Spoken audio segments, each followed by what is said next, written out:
Жайма, сенікі іңкар. Сен не бүлдірдің? Не бүлдірдің сен? Мен естеп қойдым. Сен менің өмірімді құрттың. Сен менің қандай күйде жүргенімді білесің бе? Ал айтшы, мен сенің өміріңді құртатындай не істедім, а? Оны соншалықты жек көресің бе? Баланы қалаған өзің едің ғой, іңкара. Мен сені мәжбүрлеген жоқпын. Аузыңды жапшы.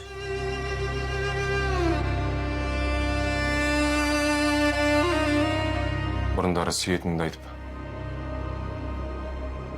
Ризашылығыңды білдіріп отырышың, ал қазір не болды? Бүйткен махаббатың құрсын сен. Шықшы. Көргің келмейді.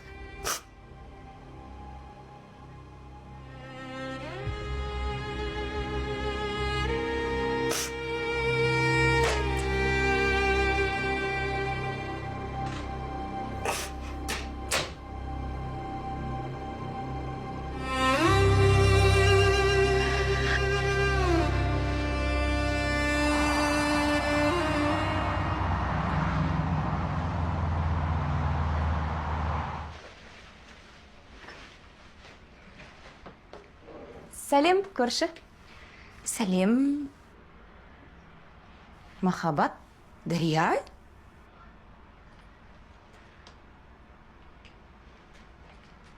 Мұнда не істеп жүрсің? Соны сенен сұрайын деп едім.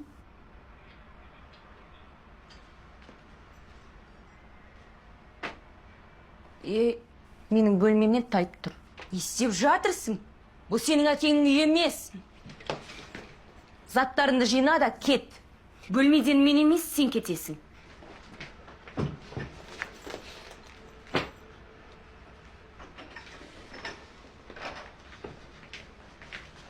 Мұнда не болып жатыр? Мен нағызбен бір бөлмеде тұрмайым. Бөлмеден мен емес, сол кетсін. Қараңыз, менің киімдерімді жерге лақтырып тастады. Құрбың заттарын алда, жинап орнына қойып қой. Неге мен алады екем? Заттарын жинасын да басқа бөлмеге кетсін. Айтқанды істе. Әйтпесе сөк саласың. Ал сен барда жайғаса бер. Мен мына Есуаспен бірге тұрам ба? Басқа бос орын жоқ.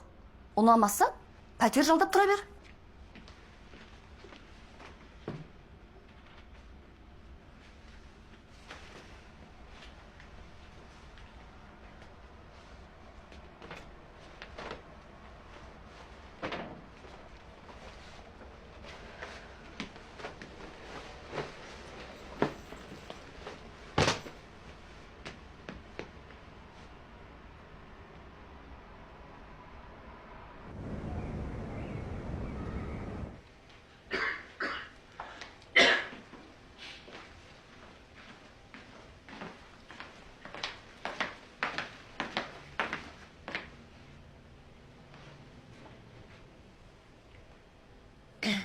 Мынау не?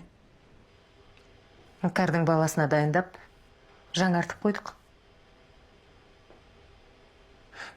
Тазалап қойған шығарсыңдар. Е? Бірақ құдағи оны қабылдай ма екен?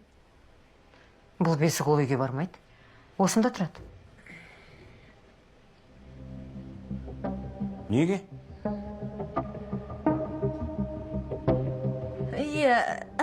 Іңкәр қыдырып келген кезде баласын жатқызбаймыз ба?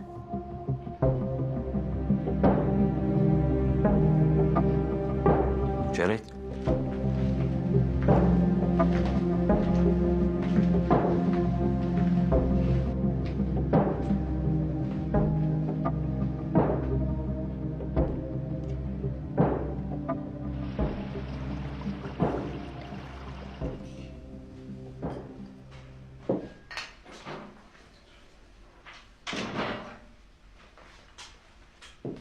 Бірдеңе біліп алдың ба? Жоқ. Саған қиын емес қой. Іңкәрдің өзінен сұрай салсаңшы. Қалай сұраймын? Не деп айтам? Ұят емес пе? Өтініп, әуре болмаңыз. Бері қарамаған. Егер мен қаласам, 2 минутта осы үйден қуылып шығасың жұмыстан. Жұмыссыз қаласың, түсіндің бе? Қолыңыздан келе ме? Өзіңізді тым жоғары бағалап жүрген жоқсыз ба? Мен бе? Керісінше сен өз орнын ұмытып жүрген сияқтысың, қызметші. Мен бұл жерде жұмыс істеп жүргенім үшін ақша аламын. Ал сіз болсаңыз дайын асқа тік қасық, өзіңізге жылы орын іздеген біреусіз.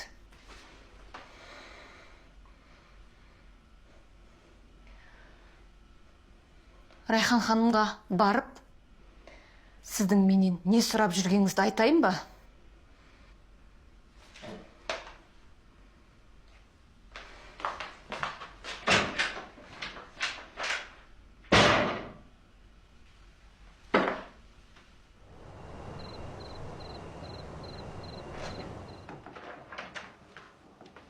Ұйықтады ма? Иә, жаңа ғана ұйықтап қалды. Қоспа бергенсіңдер ма? Иә, Неге? қарны қатты ашып кетті. Анасының сүті жетпейтін сияқты. Шешесі қайда? Неге емізбейді? Ананың үстін қоспамен салыстыруға бола ма? Бекер олай дейсіз. Іңкәр Данараны тек қоспамен ғана өсірдік деген. Әне қандай қыз болып бойжеткен. Сен маған ақыл айтпашы.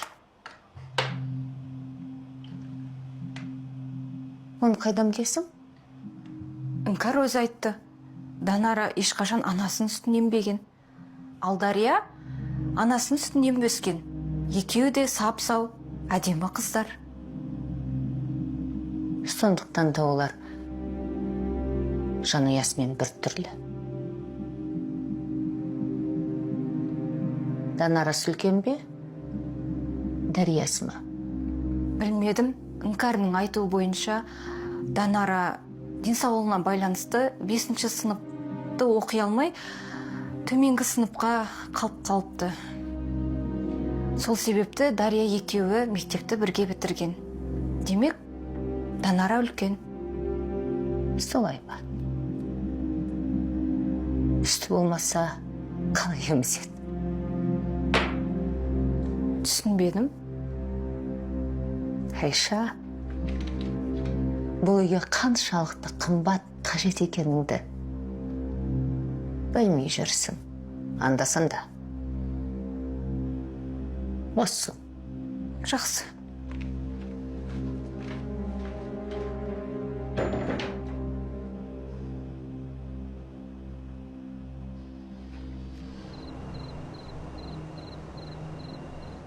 Сабағың қалай? Жақсы. Енді басталды ғой. Жоғары курстың студенттері өздерін нағыз хирургтер сияқты ұстайды. Бізге азап тесік қояды. Бірінші курстан кейін бәрі қалпына келеді. Сұлу қыздарды өзіңе қаратып үлгердің бе? Данара, мен сенен басқа ешкімге қарамаймын ғой. Ал айта бер, сен мені сағындың ба? Жоқ, сағынбадым. Сен ше? Мен де сені сағынған жоқ. Сенің кірпігіңді де, көзіңді де, шашыңды түсейтін қолыңды да сағынған жоқ. Мүлдем сағынған жоқ. Мен де сені сағынбадым.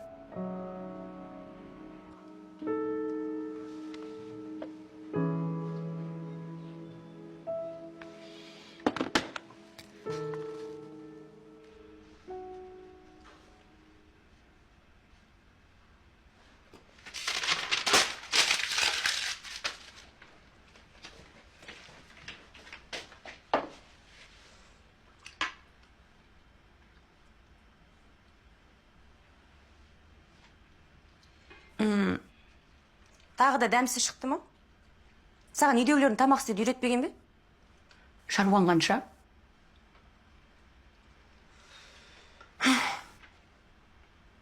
Астындағы дүкен нешеде жабылады? Мен саған анықтама бюросымын ба? Айта салу қиын ба? Егер аштан өлетін болсам, сені кінәлап жазып кетем.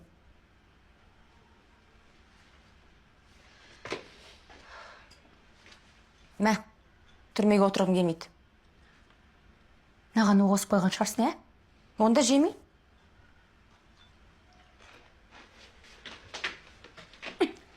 Ары отыр.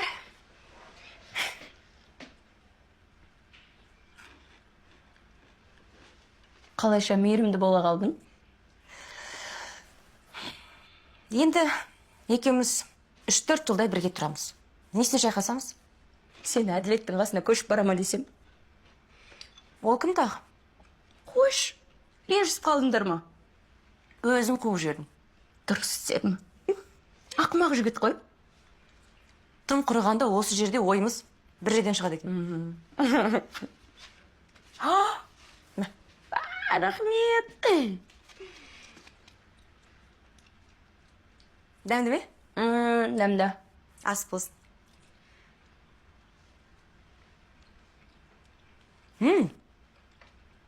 Айтпашы. Диляра деген құрбың қайда? Оқуға түсті ме?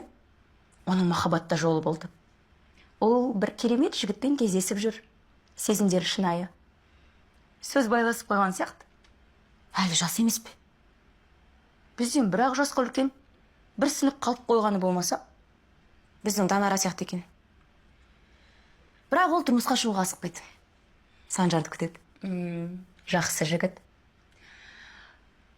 Тек мына жақтағы қыздар басын айналдырып алмаса болды. Өзім қарап жүрмін. Көмек керек болса айт. Ас болсын. Рахмет.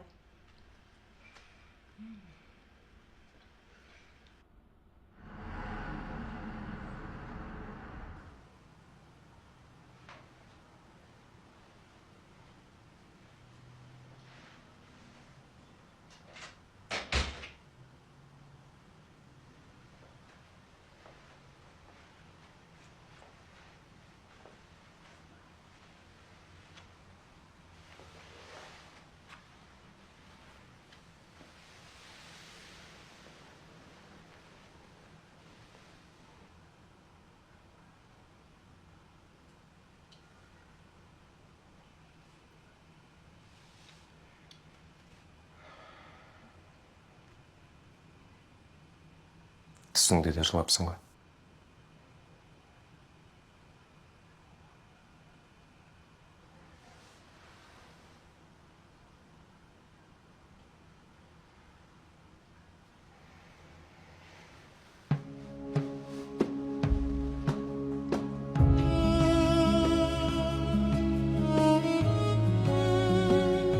Мен сенің